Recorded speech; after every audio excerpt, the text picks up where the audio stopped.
Bumper ജേതാവ് ശ്രീ ശരത് എസിനെയും മറ്റ് നറുക്കെടുപ്പ് വിജയികളെയും ആദരിക്കുന്ന ചടങ്ങാണ്. ആദരവ് അർപ്പിക്കുന്നതിനായി ബഹുമാനപ്പെട്ട ധനകാര്യമന്ത്രിയെയും ആദരം ഏറ്റുവാങ്ങുവാനായി തിരുവോണം ബമ്പർ ജേതാവ് ശ്രീ ശരത് എസിനെയും വേദിയിലേക്ക് സ്നേഹപൂർവ്വം സ്വാഗതം ചെയ്യുന്നു.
ഭാഗ്യക്കുറി സമ്മാന ജേതാക്കളെ സംബന്ധിച്ചിടത്തോളം ഏറെ പ്രാധാന്യമുള്ള കാര്യമാണ് അവർക്ക് ലഭിക്കുന്ന സമ്മാനത്തുക ഭാവിയിൽ ഉപയോഗമായ രീതിയിൽ വിനിയോഗിക്കുക എന്നുള്ളത്. മുൻകാലങ്ങളിൽ ഏറെ മാധ്യമ വിമർശനങ്ങൾ ഏറ്റുവാങ്ങിയിട്ടുള്ള വിഷയമാണ് ഭാഗ്യക്കുറി സമ്മാനത്തുകയുടെ പുനർവിനിയോഗവും അതേ തുടർന്നുള്ള പ്രശ്നങ്ങളും. അതുകൊണ്ടാണ് ഭാഗ്യക്കുറി സമ്മാനത്തുക പ്രയോജനകരമായി വിനിയോഗിക്കുന്നതിന് ഒരു സ്റ്റഡി ക്ലാസ് ഭാഗ്യക്കുറി വകുപ്പ് സംഘടിപ്പിച്ചിട്ടുള്ളത്. ഈ പരിപാടി ഭാഗ്യക്കുറി സമ്മാനാർഹരായ ഇവിടെ എത്തിയ എല്ലാവർക്കും ഇത് പ്രയോജനപ്രദമാകണം എന്ന് ആശംസിച്ചുകൊണ്ട് ഞാൻ എൻ്റെ കർത്തവ്യത്തിലേക്ക് കടക്കുകയാണ്.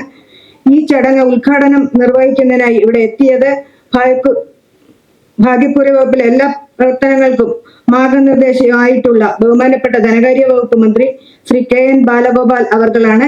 അദ്ദേഹത്തെ ഈ പരിപാടിയിലേക്ക് ഏറെ സ്നേഹത്തോടുകൂടി സ്വാഗതം ചെയ്യുന്നു.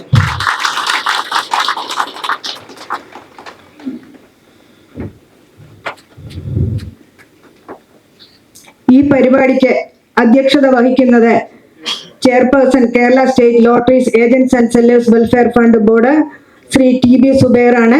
അദ്ദേഹത്തെയും ഈ പരിപാടിയിലേക്ക് സ്നേഹപൂർവ്വം സ്വാഗതം ചെയ്യുന്നു.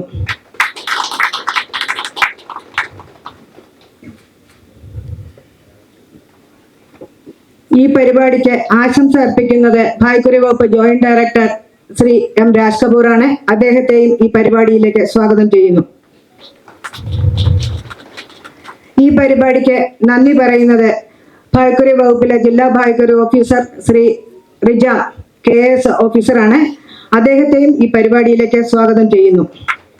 ഈ പരിപാടിയിൽ പങ്കെടുക്കാൻ ഇവിടെ എത്തിയിട്ടുള്ള സമ്മാനാർഹർ ബന്ധുക്കൾ, ഈ ക്ലാസ് നൽകുന്ന ഫാക്കൽറ്റീസായ doctor Ramalingam associate professor gift, doctor Mohan Roy professor and head of the department of psychiatry government medical college Kollam, mister Padmakumar KJ senior manager KSFE main branch Parassala, mister Jayavishakh senior accountant and state coordinator IT cell treasury എന്നിവരെയും ഈ പരിപാടിയിലേക്ക് സ്വാഗതം ചെയ്യുന്നു.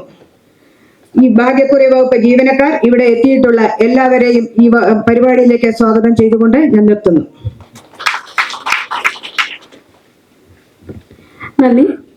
ഈ ചടങ്ങിന്റെ അധ്യക്ഷപദം അലങ്കരിക്കുന്നത് ബഹുമാനപ്പെട്ട chairperson Kerala state lottery agents and sellers welfare fund board Shri TB Zubair അവർകളാണ്. അദ്ദേഹത്തെ അധ്യക്ഷ പ്രസംഗത്തിനായി ഏറെ സ്നേഹപൂർവ്വം ക്ഷണിക്കുന്നു.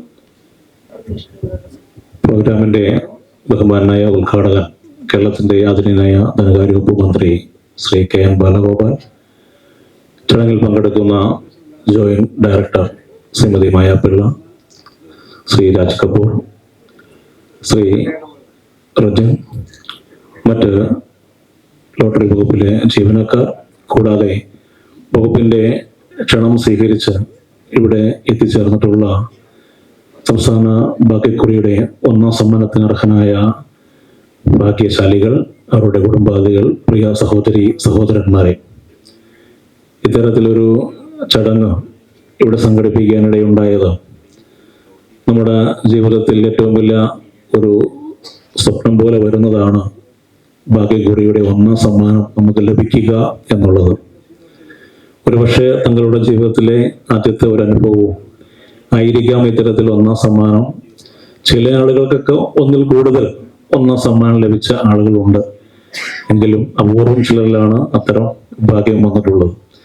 എന്തായാലും നിങ്ങളെല്ലാം ഒരുമിച്ച് കാണുവാൻ ഇവിടെ സാധിച്ചത് തന്നെ വളരെ സന്തോഷമാണ്.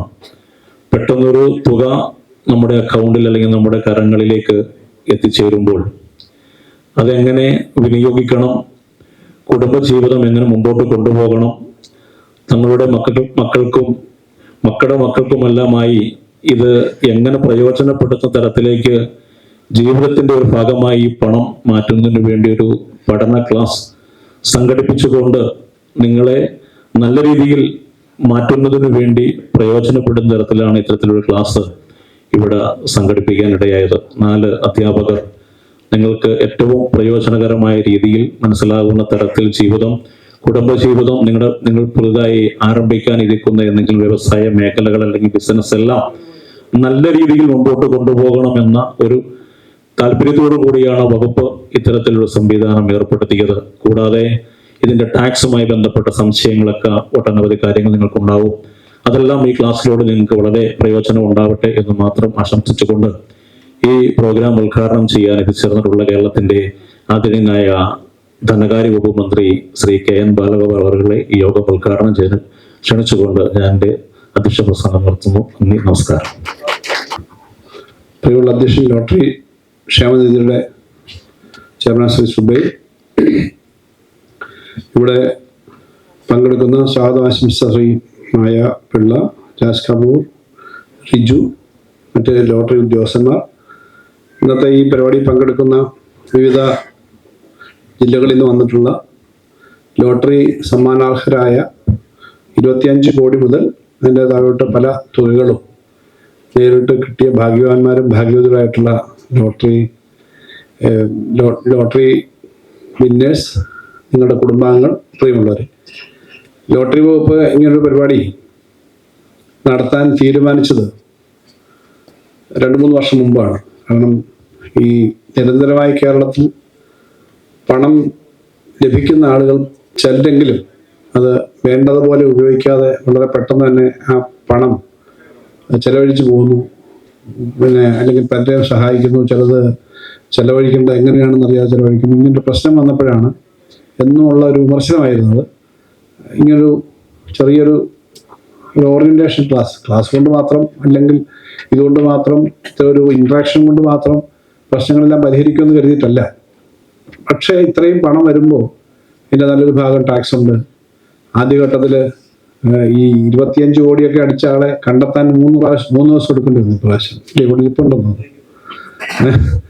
വളരെ നല്ല തീരുമാനമാണ്. അത് ആദ്യമേ ആരോടെയും പറയാതെ അത് ബാങ്കിലൊക്കെ കൊണ്ടെത്താനായിട്ടുള്ള തീരുമാനം എടുത്തത് വളരെ നന്നായി. ആദ്യത്തെ പ്രാവശ്യം 25 കോടി എന്ന് തീരുമാനിക്കുമ്പോൾ ഞങ്ങൾ വലിയ റിസ്കിൽ തന്നെയാണ്. 25 കോടിയൊക്കെ ലോട്ടറി അടിക്കുന്ന 1ാം സമ്മാനം തീരുമാനിക്കുമ്പോൾ അന്ന് ആ തീരുമാനം എടുക്കുന്ന വളരെ റിസ്കി ആയിട്ടൊരു തീരുമാനമാണ്. അങ്ങനെ 25 കോടി കൊടുക്കുക നമ്മൾ പലതവണ ആലോചിച്ചിട്ടാണ്. എന്നാലും ആ 25 കോടി കൊടുക്കാമെന്ന് തീരുമാനിക്കുന്ന സമയത്ത് ഞങ്ങൾ അനുഭവിച്ചതിനേക്കാളും വലിയ ടെൻഷനാണ് ആദ്യം ലോട്ടറി അടിച്ച ആൾക്ക് ഉണ്ടായത്. അദ്ദേഹം അന്ന് അവിടുന്ന് ബന്ധുക്കളുടെയും അല്ലെങ്കിൽ ഇതുപോലെ സഹായപ്രതിക്ക് എല്ലാ സ്ഥലത്തു നിന്ന് വന്ന ആളുകളുടെ കാരണം അവിടുന്ന് കുറച്ച് മാറി നിൽക്കേണ്ടി വന്നു എന്നൊക്കെ ആ സമയത്ത് വാർത്ത വായിച്ചു. പിന്നെ ഒരിക്കൽ ഇതുപോലെ പരിപാടി കണ്ടു. ഏറ്റവും രസകരമായ കാര്യം, ഇത്തരത്തിൽ വലിയൊരു സമ്മാനം അടിച്ച ഒരാൾ 3 ദിവസം മുമ്പ് 2 ദിവസം മുമ്പ് സമ്മാനം ലോട്ടറി എടുക്കുന്നതിന് മുമ്പ് ഈ സംസ്ഥാന ഗവൺമെന്റ് ഇങ്ങനെയൊക്കെ തട്ടിപ്പ് പറയും, ഇതൊന്നും ആർക്കും കിട്ടത്തില്ല എന്നൊക്കെ പറഞ്ഞ് ഫേസ്ബുക്ക് ഇട്ടാക്കുന്നതാണ് പണം കിട്ടിയത്. അപ്പോൾ ഓർമ്മ ഉണ്ടാവുമെന്ന് തോന്നുന്നു. ഈ ഗവൺമെന്റിന്റെ തട്ടിപ്പാണ് ഇത്, രാഷ്ട്രീയമൊക്കെ ചേർത്തിട്ട് അല്ലെങ്കിൽ ഇങ്ങനെ പറഞ്ഞതാണ്. അങ്ങനെ തന്നെ കിട്ടി. അതും വേറൊരു ഓർമ്മയാണ്. അപ്പം അതിനുശേഷം ഇപ്പം 3ാമത്തെ പ്രാവശ്യമല്ലേ നമ്മുടെ 25 കോടി, 3ാമത്തെ പ്രാവശ്യമാണ്. ഇതിനനുസരിച്ച് തന്നെ നമ്മുടെ മറ്റ് ബമ്പറുകളുടെ തുകയും കൂടി. ഇപ്പം പൂജ, ക്രിസ്മസ്, അങ്ങനെ 2-3 കുറച്ച് ബമ്പറുകളുണ്ടല്ലോ, ആ ബമ്പറിൻ്റെ എല്ലാം തുകയും കൂടി. അപ്പം അത്രയും തുക വരുമ്പോൾ ഒരു വലിയ തുകയാണെന്ന് മാത്രമല്ല, 1 രൂപ നോട്ടും 1 രൂപ നോട്ടും മുടക്കിയാൽ 1 ലക്ഷം കൂടെ പോരുമെന്നാണ് പഴയ നമ്മുടെ ലോട്ടറിയുടെ വാചകം, പഴയ പരസ്യം. ആ ഒരു 1 ലക്ഷത്തിൻ്റെ ആനുപാതികമല്ല ഇന്നത്തെ വർധന, അതിനേക്കാളും ആനുപാതികമാണ്. അന്ന് 1 ലക്ഷം, ഇപ്പോൾ 1 കോടിയല്ല, അത്ര ആവത്തില്ല നമ്മൾ ആ കാൽക്കുലേഷൻ നോക്കിയാൽ പണ്ടത്തെ. ഇപ്പൊ ലോട്ടറി വളരെ വളരെ പ്രധാനപ്പെട്ടതാണ്. ലോട്ടറി വകുപ്പ് എന്ന നിലയിൽ ലോട്ടറിയുടെ ഏറ്റവും പ്രധാനപ്പെട്ട നേട്ടങ്ങൾ ഞങ്ങൾ പറയുന്നത്, ലോട്ടറി വാസ്തവത്തിലൊരു ക്രൗഡ് ഫണ്ടിങ് മോഡൽ എന്ന് പറഞ്ഞാൽ ജനങ്ങളുടെ ആകെ ഫണ്ട് വരുന്നു. വാസ്തവത്തിൽ അതിനകത്ത് ടാക്സ് നല്ല തുകയാണ്. ഇപ്പോഴാണ് ടാക്സ് വർദ്ധിപ്പിച്ചു, 40%. അതിന് മുമ്പ് 28 അപ്പോൾ ഈ ടാക്സ് വർദ്ധിപ്പിച്ചതിൻ്റെ എല്ലാ പ്രശ്നങ്ങളും ഇപ്പോൾ നമ്മൾ നേരിടുന്നുണ്ട്. എന്നാലും അത് പരിഹരിക്കാൻ ശ്രമിച്ചു. അതിനകത്ത് ഏജന്റുമാരുടെ കമ്മീഷനും കുറച്ച് കുറയും. സമ്മാനത്തെ വലുതായിട്ട് ബാധിക്കാൻ പാടില്ല. സർക്കാരിന്റെ വരുമാനത്തിൽ വരുന്നതും കുറച്ച് വ്യത്യാസം വരും. അപ്പോൾ സർക്കാരിന് വാസ്തവത്തിൽ ഒരു ചെറിയൊരു ഭാഗം മാത്രം വരികയും, ഈ ക്രൗഡ് ഫണ്ടിങ് എന്ന് ഞാൻ പറഞ്ഞല്ലോ, നാട്ടിലെ ആളുകളുടെ നിന്ന് പണം വന്നിട്ട് ടാക്സ് കഴിഞ്ഞാൽ ബാക്കി പണം നല്ലൊരു ഭാഗവും ഏറ്റവും മേജർ ഭാഗം സമ്മാനം പോകും. ബാക്കിയൊരു ഭാഗം ഏജന്റുമാരുടെ കമ്മീഷൻ. പലതരത്തിലുള്ള ഏജന്റുമാരുണ്ട്. 2 ലക്ഷത്തോളം ആളുകൾ ഡയറക്റ്റായിട്ട് ഇൻഡയറക്റ്റായിട്ട് ജീവിക്കുന്നുണ്ട്. 1 ലക്ഷം പേര് ഇത് തന്നെ പൂർണ്ണമായും ഡിപ്പെൻഡ് ചെയ്യുന്നവരായിരിക്കും. ബാക്കിയുള്ളവർ ഇടയ്ക്കിടയ്ക്ക് വിൽക്കുന്നവരായിരിക്കും. അപ്പോൾ ഞാൻ എവിടെ പോയാലും നമ്മുടെ ലോട്ടറി കച്ചവടക്കാരോട് ചോദിക്കും, അങ്ങോട്ട് കച്ചവടം എത്ര വിറ്റു, കാരണം അവരുടെ ഒരു ജീവിതമായി ബന്ധപ്പെട്ടാണ്. കഴിഞ്ഞ ദിവസം ചോദിച്ചപ്പം 120 ടിക്കറ്റ് വിൽക്കും ഒരു ദിവസം. അപ്പോൾ എല്ലാ സ്ഥലത്തും കാണാം ഈ വരെ 120 ടിക്കറ്റൊക്കെ വിറ്റാൽ അത്യാവശ്യം ഒരാൾക്ക് 100 ടിക്കറ്റ് ഒക്കെ വിറ്റ് കഴിഞ്ഞാൽ അല്ല 7 രൂപ ഇപ്പോൾ പുതിയത് വന്നപ്പോൾ ഞാൻ പറഞ്ഞൊരു 10 പിന്നെ ഒരു അതിന് അത്രയും വിൽക്കാൻ പറ്റാത്തവരാണെങ്കിലും അവർക്കൊരു വരുമാനം കിട്ടും. അപ്പോൾ അങ്ങനത്തെ ഏറ്റവും വലിയൊരു കാര്യമാണ്. ഇത്രയും പേർക്ക് നമുക്ക് ജോലി കൊടുക്കാൻ പറ്റില്ല. ഈ 1 ലക്ഷം പേർക്ക് 2 ലക്ഷം പേർക്ക് നമുക്ക് ജോലി കൊടുക്കാൻ പറ്റില്ല. അവർക്ക് ഈ സമൂഹത്തിൽ നിന്ന് കിട്ടുന്ന ഫണ്ട് കിട്ടും. ഈ സമ്മാനം കിട്ടുന്നവർക്ക് അതിന്റെ ബെനിഫിറ്റ് കിട്ടും. ഇത് നമുക്ക് ഫിക്സഡ് കോസ്റ്റ് എന്ന് പറഞ്ഞാൽ സർക്കാരിന്റെ ഉദ്യോഗസ്ഥ ശമ്പള സംവിധാനത്തിൽ തന്നെ വലിയ തുകയുണ്ട്.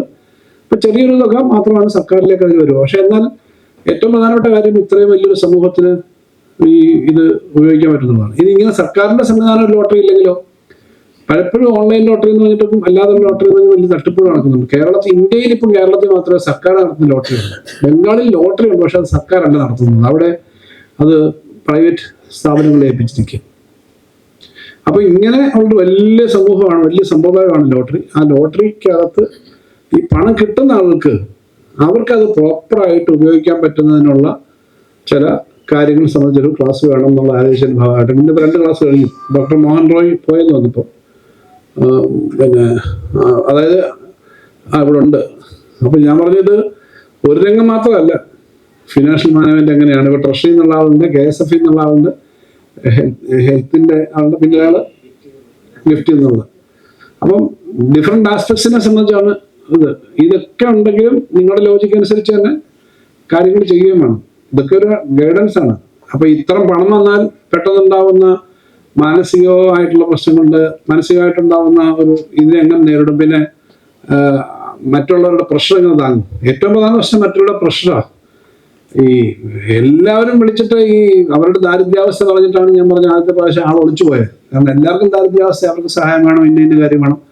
അപ്പൊ ഇതിന്റെ കാര്യമുണ്ട്. പിന്നെ പ്രോപ്പറായിട്ട് പലരും വന്നിട്ട് ഭയങ്കര ഓഫർ വെക്കും, ഇത്ര പണം ഇട്ടാൽ ഇത്ര ഇരട്ടി കിട്ടും. ഒരിക്കലും പണം അങ്ങനെ ഇരട്ടിക്കത്തില്ല. പക്ഷേ ദൗർഭാഗ്യകരം എന്ന് പറയട്ടെ, കേരളത്തിലെ വലിയ ഈ ബ്ലേഡ് കമ്പനികൾ നമ്മൾ പറയുന്ന സ്ഥാപനങ്ങൾ പൊട്ടാറുണ്ട്. ഈ അടുത്ത കാലത്ത് ഞാൻ മന്ത്രിയായതിനു ശേഷം ഒരു സ്ഥാപനം 3000 കോടിയായിട്ടാണ് പൊട്ടിയത്. അതിനകത്തെ ആളുകൾ നമ്മളെ കാണാൻ വന്നു, ഞങ്ങളുടെ പൈസ നഷ്ടപ്പെട്ടു. ഞാൻ കഴിഞ്ഞ ദിവസം കോട്ടയത്ത് പോയപ്പോൾ വളരെ ഉയർന്ന ജോലിയിൽ നിന്ന് റിട്ടയർ ചെയ്തൊരു ഒരു മനുഷ്യൻ, അദ്ദേഹം ഒരു സാമൂഹ്യ പ്രവർത്തനമാണ്. 75 വയസ്സുണ്ട്. അദ്ദേഹം പറഞ്ഞു, ഞാൻ ചിട്ടി കമ്പനിയുടെ പേര് പിന്നെ പറയുന്നല്ലോ, പിന്നെ ഞങ്ങൾ അതിൻ്റെ അലുമിനി അല്ല, അതിൻ്റെ ഈ അഫക്റ്റഡ് പാർട്ടിയുടെ സംഘടനപ്പെട്ടവരാണ്. തിരുവനന്തപുരത്ത് നിന്ന് എന്നെ വന്ന് കാണാൻ വന്നതിൽ ഒരാൾ VSSCയിലെ സയന്റിസ്റ്റാണ്, മറ്റൊരു കോളേജ് പ്രിൻസിപ്പളാണ്. ഇതുപോലെ പല ബ്ലേഡ് കമ്പനികൾ പൊട്ടുന്ന സ്വഭാവമൊക്കെ ഉണ്ട് ഇടയ്ക്ക്. അപ്പൊ നല്ലതുപോലെ അറിയാമെന്ന് പറഞ്ഞാലും ആളുകൾ പോയിട്ട് ഈ വലിയ പലിശ കിട്ടുമെന്ന് ഞാൻ പോയി അത് വീഴും. അതിനൊന്നും വീണിട്ട് കാര്യമില്ല. റെഗുലർ കൃത്യമായ ഒരു സമ്പ്രദായത്തിനകത്ത് ഗവൺമെന്റിന്റെയോ അത്തരം കാര്യങ്ങളിലോ വിശ്വസ്തതയുള്ള സ്ഥാപനങ്ങൾ ഇട്ടിട്ടേ കാര്യമുള്ളൂ എന്നുള്ളത് പ്രധാനപ്പെട്ട കാര്യമാണ്. ഷെയർ മാർക്കറ്റ് പോലെയുള്ള കാര്യങ്ങളെ പറ്റിയൊക്കെ ഇവിടെ രാമലിംഗമൊക്കെ ക്ലാസ് എടുത്തതാണ്. ഷെയർ മാർക്കറ്റൊക്കെ പ്രധാനപ്പെട്ട ഏരിയയാണ്. എടുത്തോ? കൊമേഴ്സ് ആയതുകൊണ്ടാണ് ഞാൻ കഴിഞ്ഞു അല്ലെ? നമ്മൾ അതിന് പോലും സെലക്ഷൻ ഒരു പ്രധാന പ്രശ്നമാണ്. നമ്മൾ ഏതാണ് എടുക്കുന്നതെന്നുള്ളത് പ്രധാനപ്പെട്ട പ്രശ്നമാണ്. അപ്പൊ അതായത് നമ്മൾ അതിന്റെ സങ്കീർണതയിലേക്ക് പോകണ്ട. ഇപ്പം ഇതൊക്കെ അറിയുന്നവരും അത്യാവശ്യം കൺസൾട്ട് ചെയ്യുന്നവരും ആണ് നിങ്ങളൊക്കെ. അപ്പൊ അതിന് നമ്മളൊരു ഇനിഷ്യേറ്റീവ് വേണം. അതിനകത്ത് പ്രോപ്പറായിട്ട് നിങ്ങളെ പണം, ഈ പണത്തിന് ടാക്സ് ഒക്കെ കഴിഞ്ഞ് കുറച്ച് പണം കിട്ടുന്നത്, പണം എന്ന് പറഞ്ഞാൽ വരുന്നതിനേക്കാളും വേഗത്തിൽ പോകുന്ന സാധനമാണ്. അപ്പൊ വരുന്നതിനേക്കാളും വേഗത്തിൽ പോകാതെ പിടിച്ചു നിർത്തുന്ന പണിയാ നിങ്ങളും ഞാനും എല്ലാം ചെയ്യുന്നത്. ധനകാര്യം വന്നിട്ട് പണി അത് തന്നെ. എന്നാൽ താഴോട്ട് പോകണ്ടേ, കൊടുക്കാതിരിക്കാൻ പറ്റത്തില്ല. പണം ഇങ്ങോട്ട് വരാനാ പാട്, കിട്ടാൻ വലിയ പാടാ. ഈ ആകെ നികുതി മറ്റതൊക്കെ ആയിട്ടില്ലേ, ഇങ്ങോട്ട് കിട്ടാൻ വലിയ പാടാ. പക്ഷെ പോകാൻ ഏറ്റവും എളുപ്പമുള്ള ഒരു സാധനമാണിത്. ചെലവിനൊരു ബുദ്ധിമുട്ടില്ലല്ലോ. ഇപ്പോഴാണെങ്കിൽ ഈ പിന്നെ ബാങ്ക് വഴിയൊക്കെ ഒറ്റ സ്വിച്ച് നോക്കിയാൽ മതി, എല്ലാ അക്കൗണ്ടിലേക്ക് പോകും. അങ്ങനെയാണ് സ്പെൻഡിങ്ങിന് യാതൊരു കുറവുമില്ല. അപ്പൊ അത് എല്ലാവരുടെയും ഒരു മാനേജ്മെന്റ് തന്നെയാണ്. നിങ്ങളുടെ പണം എങ്ങനെ ഏറ്റവും എഫക്റ്റീവായിട്ട് ഉപയോഗിക്കാം. അത് നമുക്കിപ്പം ഞാൻ കണ്ടു, പിന്നെ 1ാം സമ്മാനാർഹൻ പെങ്ങൾക്കോ അല്ലേ, വീട്ടിലെ സഹോദരങ്ങൾക്കോ അവരുടെയൊക്കെ കാര്യം പറഞ്ഞു. ഇപ്പൊ ചെയ്യുന്ന ജോലി തന്നെ തുടരുമെന്ന് പറഞ്ഞു. അപ്പൊ നമ്മളൊന്ന് ലെവൽ ഗ്രൗണ്ടിൽ നിൽക്കുക എന്നുള്ളത് പ്രധാനപ്പെട്ട കാര്യമാണ്. ഏത് കാര്യം വന്നാലും നമ്മൾ ലെവലിൽ നിൽക്കുക. നമ്മൾ അന്നേരം എല്ലാവരും പൊക്കും, പക്ഷെ വി ഷുഡ് ബി അറ്റ് നമ്മുടെ ബോട്ടം തന്നെ ആയിരിക്കണം. നമുക്ക് ആ ലെവലിൽ നിൽക്കാൻ പറ്റണം, അതിനകത്ത് നിൽക്കാൻ പറ്റണം. അതൊക്കെ ഇതുപോലുള്ള കാര്യങ്ങളാണ്. അപ്പൊ അങ്ങനെ ഈ ലോട്ടറി വകുപ്പിങ്ങനെ ഒരു കാര്യം ചെയ്തേക്കുന്ന ഉദ്ദേശം ഈ തരത്തിലൊരു സംവിധാനമുണ്ട്. അപ്പൊ നമുക്കുള്ള ആശങ്ക നമുക്ക് മാത്രമല്ലെന്ന് മനസ്സിലാവും. ഈ 18 പേരാണ് ഇവിടെ വന്നേക്കുന്നത്. നിങ്ങളുടെ ആശങ്ക നിങ്ങളുടെ മാത്രമല്ല, എല്ലാവർക്കും ഈ ആശങ്കകളുണ്ട്. അപ്പൊ പരസ്പരം ആ കാര്യങ്ങളൊന്നും ചെയ്യാനും ചർച്ച ചെയ്യാനും ഒക്കെ ഉള്ളതാണ്. അങ്ങനെയാണ് ഈ ക്ലാസ് വെച്ചേക്കുന്നത്. ഏതായാലും ക്ലാസ് എല്ലാം ഇടയ്ക്കിടയ്ക്കില്ല നമുക്ക് വെക്കാൻ പറ്റും, ഒരുമിച്ച് വെക്കാൻ പറ്റത്തില്ല. ഒരു വർഷം 3-4 ക്ലാസ്സൊക്കെ സാധാരണ പ്രായോഗികമായിട്ടുള്ളൂ. ഇങ്ങനെ എല്ലാ ദിവസവും ഒരു കോടീശ്വരനെ സൃഷ്ടിക്കുന്നതാണ് കേരള ലോട്ടറി. ഇപ്പം നേരത്തെ ഉള്ള പോലെ 75 ലക്ഷം, 60 ലക്ഷം, 80 ലക്ഷം എന്നൊക്കെ മാറ്റി എല്ലാം നമ്മളിപ്പോൾ 1 കോടിയല്ലേ. എല്ലാ ദിവസവും ഒരു കോടീശ്വരനുണ്ട്. പിന്നെ ഈ ബമ്പർ വഴി അതിനേക്കാൾ വലിയ തുകകളുണ്ട്. അപ്പോൾ എല്ലാവർക്കും അങ്ങനെ പറ്റിയില്ലെങ്കിലും ഇൻട്രസ്റ്റ് ഉള്ള ആൾക്ക് ഒരു 2 മാസമോ 3 മാസമോ ഒക്കെ ചേർന്ന് ഇതേപോലുള്ള ഫാക്കൽറ്റിയൊക്കെ പഠിച്ച് ക്ലാസ് ബുക്ക് എന്ന് പറഞ്ഞാൽ വളരെ നല്ല കാര്യമാണ്. അതിൻ്റെ ഭാഗമായിട്ടാണുള്ളത്. നിങ്ങൾക്ക് ഏറ്റവും നന്നായി ഇത് ഉപയോഗിക്കാൻ കഴിയട്ടെ. ഞങ്ങൾക്ക് കിട്ടിയത് നന്നായി ഞങ്ങൾ ഉപയോഗിച്ചു. നാടിന് നമ്മളെപ്പറ്റി പരാതി തോന്നാത്ത തരത്തിൽ ചെയ്തു. ഞങ്ങൾ അബദ്ധത്തിൽ പോയി ചാടിയില്ല. ഇതുകൊണ്ട് ഞങ്ങളുടെ കുടുംബത്തിനും ബന്ധുക്കൾക്കും നാട്ടുകാർക്കൊക്കെ ഗുണമല്ലാതെ ദോഷമില്ല എന്ന് പറയുന്നതിലാണ് ലോട്ടറി വകുപ്പിന് ഏറ്റവും വലിയ സന്തോഷം. കാരണം ഞങ്ങൾക്കൊക്കെ ഏറ്റവും വലിയ സന്തോഷം. ഞങ്ങൾക്ക് ഇങ്ങനെയാണ് ഇത് ചെയ്യാൻ പറ്റിയെന്ന് പറയുന്നതാണ് ഏറ്റവും പ്രധാന കാര്യം. അപ്പോൾ സമൂഹത്തിലെ ഒരു വലിയ പ്രധാനപ്പെട്ട ഒരു ഈ ആൾക്ക് വരുമാനവും ജോലിയും ഒക്കെ കൊടുക്കുന്ന ഒരു മേഖലയിലെ ഇപ്രാവശ്യത്തെ കോടീശ്വരന്മാരായിട്ടുള്ള ആളുകളെ അവരുടെ ജീവിതത്തെ സഹായിക്കുന്ന ഒരു പരിപാടിയാണ് ഇവിടെ നടക്കുന്നത്. അതിനെല്ലാം ആശംസ അർപ്പിക്കുന്നു. നിങ്ങൾക്കിത് വളരെ സഹായകരമായി തീരട്ടെ എന്ന് ആശംസിച്ചുകൊണ്ട് ഞാൻ വാക്കുകൾ അവസാനിപ്പിക്കുന്നു.